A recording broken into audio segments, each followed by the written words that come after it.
Hi, my name is Jennifer Dotson, and I'm the founder and program coordinator for Highland Park Poetry, and your host today for Poetry Today. I'm really happy to have my guest, Michael Latza, with me. Michael was born and raised in Chicago. After 25 years as a mailman, he now teaches English, composition, literature, and creative writing at the College of Lake County in Grayslake, Illinois, where he also edits the creative writing journal, Willow Review. Michael was chosen to be the inaugural faculty lead for CLC's semester study program abroad at Xi'an University in Xi'an, China. Michael's writing is published in several literary journals, including The Solitary Plover, Red River Review, Bear River Review, and Appalachian Journal. He also has nonfiction on the Prairie Home Companion website, and his new poetry collection, Rip This Poem Out, is currently available on Amazon.com. Typically, I invite my guests to come prior to having an event with Highland Park Poetry, but this time we did it backwards. You actually were our featured guest at Madame Zuzu's Yes. in January. Mm-hmm. And then it just didn't work out to have you come and be a guest beforehand, timing-wise. But Oh, it we're was really great, glad though. to Madame Zuzu's is a great spot. Okay, You know, good. Very eclectic. I like that. That was fun. Good, good. But he does have an upcoming reading at the Hungry Muse open poetry reading at the Waukegan High School, sponsored by the Creative Writing Club of Waukegan High School and the LGBT Club, which will be held on Thursday, March 24th from 3:30 to 5. And the reading will be held at the Brookside campus of Waukegan High School, 2325 Brookside Avenue in Waukegan.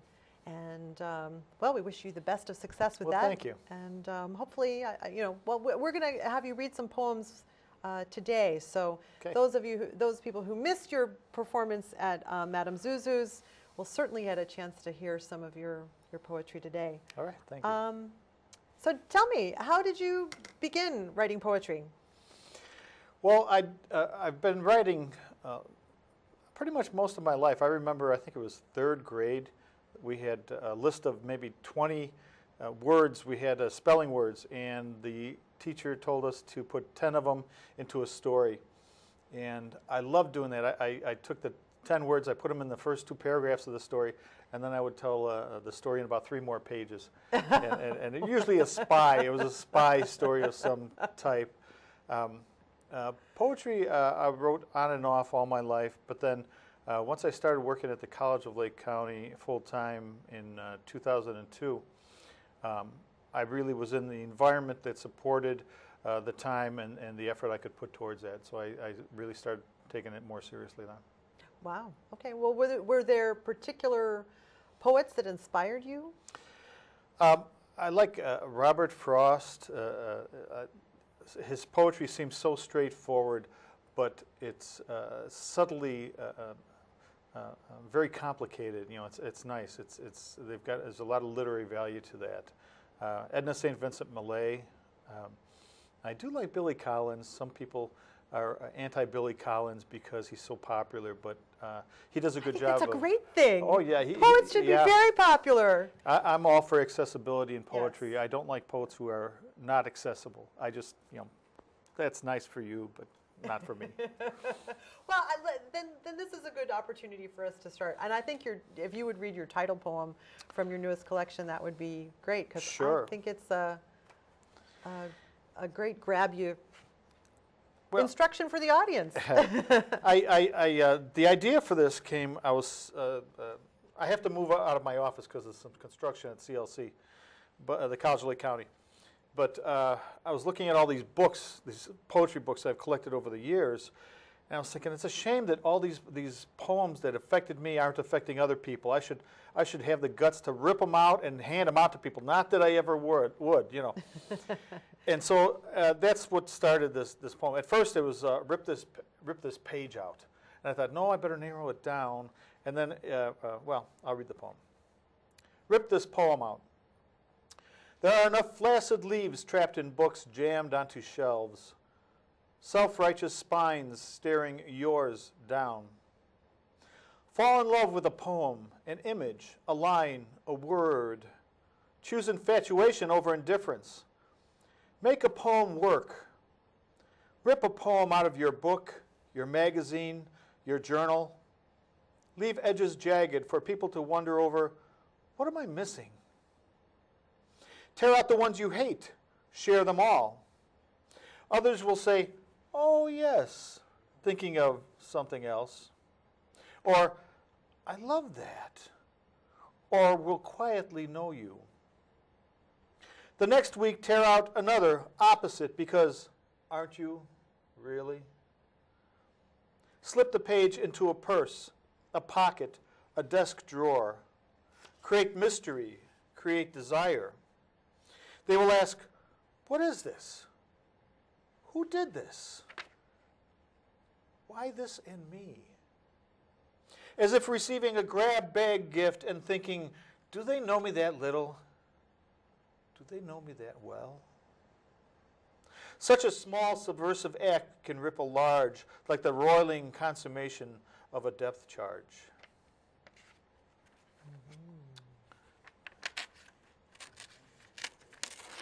And lo and behold, oh, this is perforated. Yes.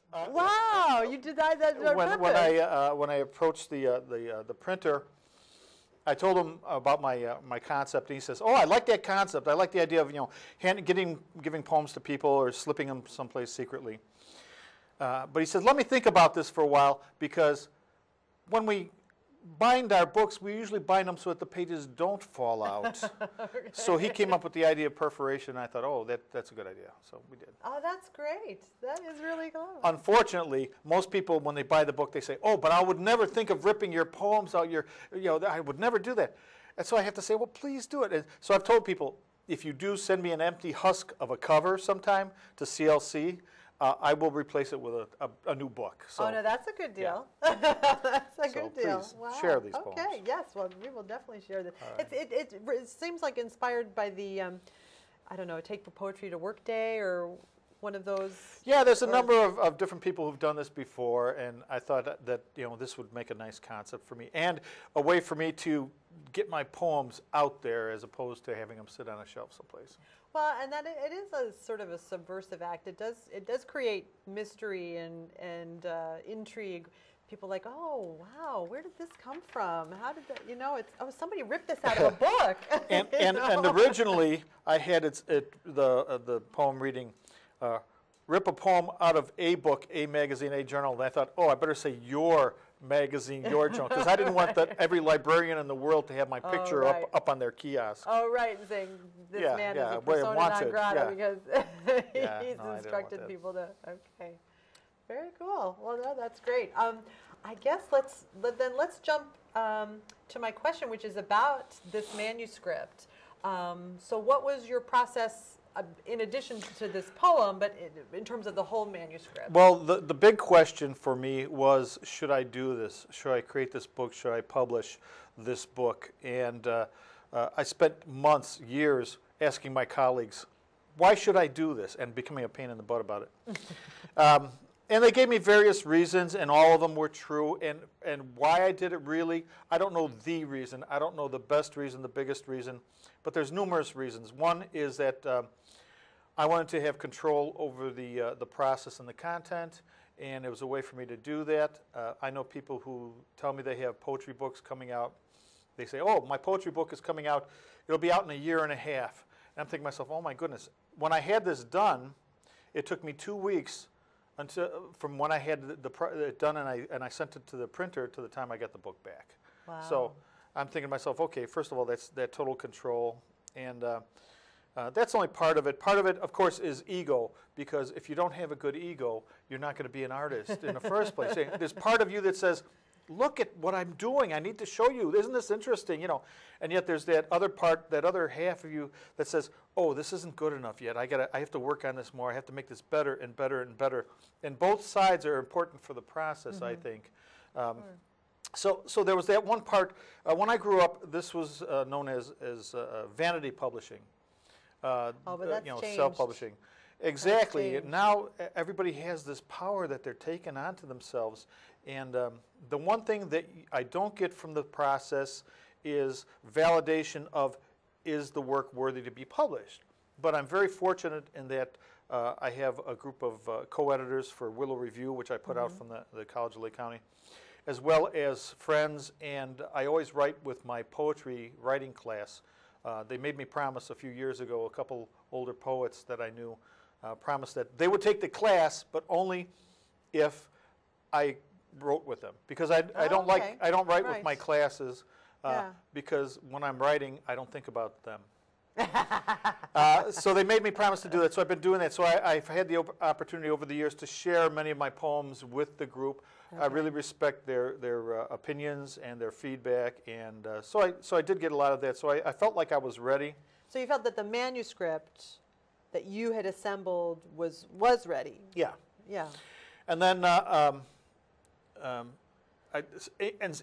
even yet, I would, every time I would open it up and think, oh, okay, I'm going to put this out there, I would start to look at the poems and think, oh, I need to revise that one a little bit, and I bring it up and start revising. But then finally, I decided I needed to jump in and do it. This semester is about, or last semester, it was about a year past due, and so I started formatting it. I had known nothing about formatting books. I thought along the way I'd have all this help, and have had help, but nobody actually said, "Oh yeah, give me that. I'll take that. I'll do that for you," which I should have known. Everybody's busy. For instance, the cover picture and the back picture are done by Bob Remedi, a biologist at the College of Lake County, who I work with. We take students, him and I and Shane Jones, take students on the Appalachian Trail for 2 weeks out of the year, and they can earn up to 7 hours of credit. It's a nice program. It's Wow. intersessional between spring and summer session. But in the meantime, he's been taking photographs, and he has these huge cameras and tripods and everything. So I asked him to do this for me, and he did, and it came out. I thought it came out very well. He did a good job with it. I've asked people at CLC and other people about the formatting, what they thought of it. I got some real good advice. For instance, take it another ½ an inch out of the margin because it's going to be buried. Right. And so thanks to Diane Pollich for that at CLC. She also formats the Willow Review, so I knew that her advice was worth following.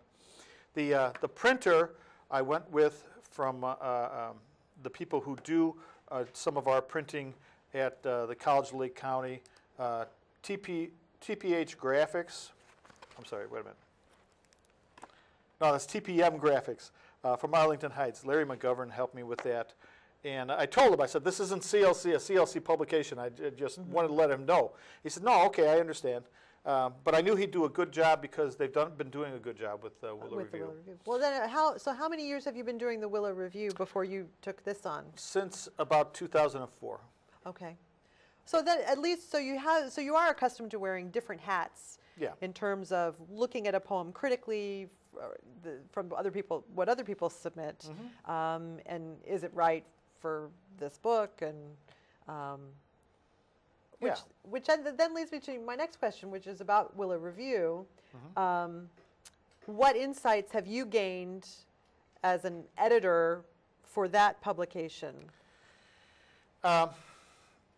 Sort of being on the other side of the chair. So now, like, as you as a poet, when you're submitting, thinking, I'm going to submit to, the other places that you've been published. I like to have my co-editors look at the manuscripts and pass judgment on them a little bit and send them to me with some notes on sticky notes that they do. I also have Joy Weiderberg is a wonderful first reader. She's been the first reader for years. Anything with any kind of what she feels is literary value, she'll forward on to me for a second reading, and then I pass it around to my editors. And I like to get their input because I don't want this Willow Review to be my journal, because it's not. I don't want just my taste in there. But I want to get their insights as well, and that's important. There's always something in any piece, whether it's fiction, nonfiction, poetry, that jumps out at me, that grabs my attention, not shocks me, but emotionally involves me in the work, and that's important. And that's what I try to put into my poetry as well, a moment where something happens. I was just walking down the hallway today, and there were these two students sitting at a table studying, and there's tables all over College of Lake County. And the young lady and a young man, the young lady said something that was self-deprecating, I assume. I didn't hear, but then I heard the young man say, "Oh no," he said, "You're actually a wonderful person." And she was caught off guard, and she said, "Oh," she said, "Yeah?" And I had a pass. I was passing already, and I was thinking, oh, there's that moment, that emotional moment where if they do get emotionally involved with each other, this is the moment when it happened. This is the moment where it changed from classmates to, oh, maybe there's something else more here. You know, him having the courage to say something, her unexpected, this compliment, unexpected, coming her way, and just this moment that was just full of emotion. And that's what I try to capture in my poems. That's what I like to see when I'm looking for work for the Willow Review as well. I think it's time for you to read another poem. Okay. I like that burn barrel one. Okay, I'll read that. Actually, that was done for my poetry writing class. What I did is I looked around the room, and you know, when I'm going through what we write about, I just pictured everybody, and I thought, oh, you're writing about this, you're writing about that this semester. And I imagine a burn barrel in the middle of us, and if you come from Chicago, you know what a burn barrel is. People, you know, workers and the indigent and everybody would be around a barrel in the middle that they're throwing old wood in and burning. Sometimes it's, you know, traffic horses, but burn barrel. We have no place, but we are still, so we stand around the barrel, burning for light, for warmth, for fellowship. We burn our childhoods. We burn our search for daddy. We burn the deaths of lovers. We burn our own useless dreams. We burn lost causes. We burn our selfishness. We burn our vitality. We burn old wrongs. We burn angst. We burn love. We burn. We smolder and take turns blowing smoke upon the embers, stubbornly coaxing flashes. We need to see, to feel, to know. Furtively stealing glances across the ring, we fade into the dark, but return to cherish the light, share the heat, pray to each other. Gathering, we shuffle our feet, slap our arms, and huddle around the empty barrel we must fill. Yeah, that just seemed to me to be a nice metaphor for what we were doing in class. Yeah. No, I like that a lot. Thank you. I was going to ask about this trip to Xi'an. Xi'an, China, yeah. Okay. Yeah. So when is this scheduled for? 2008 was the inaugural trip, and that's the trip that I went on. But it's scheduled for the fall semester. We've decided that that's one of the best times to run it, and it's run out of the international academic area of the College of Lake County. It's an award-winning program. It's a whole semester in Xi'an, China, and the students, they can take up to 4, maybe 5 classes, so they don't lose any time in their college career. The cost is very reasonable. Currently, it's they estimate about $5,500, but there's usually money for CLC students from the International Fund to help them defray those costs. And the experience is life-changing. My students who went to China, I know several of them who have gone back and have graduated from universities over there, have started businesses or been representatives of businesses. All the students could be dropped into China any place, and they would know how to set up housekeeping, how to get around, how to communicate with people, even if they didn't know the language. Wow. It's a great program.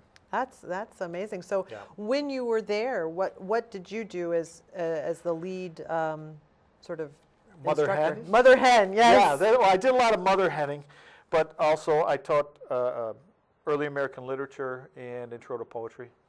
To Chinese students? Chinese Oh, and okay. American students. Oh, okay. You know, the ones who came over. right. We went over with 20 students. Wow. Yeah. Now, did you meet any Chinese poets? I did, but not too many. Mostly the students, you know. But the students were writing poetry Yeah. also for me, which is nice. And of course, I always loved Chinese poetry because it seems so simple and straightforward. But then once you're reading it, it transports you to another place and time. And it's just lovely. So now, do you have any plans to go back, or is your limited travel going to be just this Appalachian Trail? I don't know. Right adventure? now, I've got a lot of pulls on me here. I've got, you know, my mother's 89 years old, so I like to look in on her from time to time. I've got a dog whose back end is going out. And, you know, he's nearing the end of his time for us. So all those things come to an account. At some point in the future, I wouldn't mind going back, and I might. Who knows? Okay. Life is full of surprises. So when do you squeeze in this Appalachian Trail? You said it's between the summer. spring and summer semester. We're actually camping, hiking for 2 weeks. We drive down to Virginia. We camp for 2 nights on the way down there, 1 night on the way back. But the rest of the time, we're camping on the side of a mountain. It's very beautiful. A little ways away from a campground, so we have access to bathroom, shower facilities, and water if we need to. But most of the time we spend hiking during the day hikes. We hit the trail about 5 different places. Wow. It's a wonderful experience for the students. They bond well with each other. A lot of them remain lifelong friends. Some have changed their careers to biology or English or different things. So is it also an inspiring adventure for you? Had you had a connection to the Appalachian Trail prior to being involved with this program? I was a Boy Scout leader for my sons for many, many years, and I used to like that. This was a chance to go camping and hiking for 2 weeks and have the college pay me for it, which is very nice. I don't do too much writing when we're on the trail because we are so very busy, and of course there is during the hiking time and stuff. But I do get some out of it. Okay. So it's very nice. And on the way down, as I'm driving through Indiana, everything just falls away from me for a while, and it's 2 weeks where I can really communicate with these students, and we get a lot done, and they surprise themselves as well. Oh, well, that sounds very exciting. Thank you. What That's about advice for your poetry students? When you're teaching, do you have? I mean, what sort of things do you? Are there mistakes that you see some beginning poets? Well, sometimes they're so nervous that they write something that's going to be surprising, just surprising, or funny, or that's not serious. So one of the things I try to tell them to do is to take themselves seriously, take their poetry seriously. I tell them that the time when we're on the Appalachian Trail is a time when they can actually define themselves as who they are and reach into themselves. Because when we're writing about traveling, it's about the journey, and the journey is also inward. So I tell them, write about things that are important to you, serious, and make it count, because otherwise why bother to write it if it doesn't count, if it's not serious? So that's one of the things that they usually fall into doing pretty well. Okay. Well, speaking of then inspiration for your writing, your long career as a postman, has that had any influence, or have you drawn upon that well of experience in your poetry at all, or? Well, I like to tell my students, I've always been a man of letters. But, it was an interesting job because you met a lot of people, a lot of different people. Everybody loves their mailman. Oh, They yeah. may hate the post office, but they love their mailman. And I was on the receiving end of a lot of that. Very gratifying. When we were having our children, I would get gifts from people off the route saying, "Oh, here, this is for the new baby," And it's so beautiful to have that happen. But just being outside all day long and doing that walking, which I like to do. I do it on the Appalachian Trail as well. it was time to think always, and there's a lot of quiet time that you need as an author, as an artist, that is solitary, solo time. It's not the time when you're putting out there like this, but it's the time when you're creating and you're thinking, and the spark of that creativity. And do I have time for? You have one more short poem. Yeah. Okay, perfect. All right. This one is called Cipher, and this goes back to when I was a kid visiting my grandmother's farm. I always felt like I was different from people, and I think this is the way artists do, and they think that way. Cipher. I would escape days, extended family busy, each with each, at Grandpa and Grandma's farm. Kitchen table and front porch, bolt through the kitchen yard, climb the scrub maple out back of the coop, and drop from a branch onto the wooden shingles. My soul slick from manure, where I would scramble to peer over the ridge and listen, trying to decipher the lives of others. Like it's a secret code or something, and as an observer, I think a lot of artists spend their time doing that. For sure. Well, and you talked about, just even your example of seeing that rare moment in the passing the students at the table. Yeah. It's the poet's ability to observe and pay attention, and then translate it into something that people can share. And hopefully understand. Universal. Yeah. Oh, that's very true. Where was this childhood at the farm? And South Dakota. Whoa, that's a ways away. Well, my father grew up. He was a farm boy in South Dakota. Okay. Left when he was 19, went to the West Coast, then hoboed around a little bit, and met my mother in Chicago, and they were married for, I believe it was 53, 55 years. My father's passed on now, but my mother's still around. Wow, so. That's wonderful. Yeah. Anything more that you want to tell me about the book, or I guess about the manuscript? How do you like the after the fact? The promotion hat that you have to wear. Yeah, I don't like that. I told my students, I brought it into my creative writing class as soon as the day I got it. I brought it and say, look at what I have. And they said, oh, so now what are you going to do do you have a distributor? I said, no. I said, how are you going to get this book out there? I said, I have no idea. I have a creative model. I don't have a business model. Yeah. I do have a website, but it's not up and running yet. I'm having a hard time associating with the name of the site, ripthispoemout.com, with this site. But I did create a company. Trindle Publications is my company, and went through the process with Lake County to do that. And I do have some thoughts where I might publish some other authors that I know. Oh, great. So we'll see what happens. The process was very, very rewarding for me. I don't know, would I do it again? I have no idea. Well, if you're thinking about doing other authors, I guess you would. Yeah, I don't know. We'll see. It's the business end of it takes the time away from, especially during the semester. It's like I'm on a treadmill with the students, answering a lot of questions and take care of their business. But there are times when I think, okay, I'm gonna move this project forward. So we'll see. Well, I wish you the best of success. I hope you sell lots of copies. It's hard to get people beyond just, I know when I was trying to push my first collection, I actually went through, 2 years worth of old address books, and sent postcards to everybody in my address book, even though I hadn't talked to them in, several years. So. My family bought a lot. Well, I'm happy for that. But now we want to transcend that and reach other people. But so hopefully I'll pass this one on. And available on Amazon. Okay, so. and hopefully other people will say, who is this Michael Latza? How can I get more of his poems? The Scout.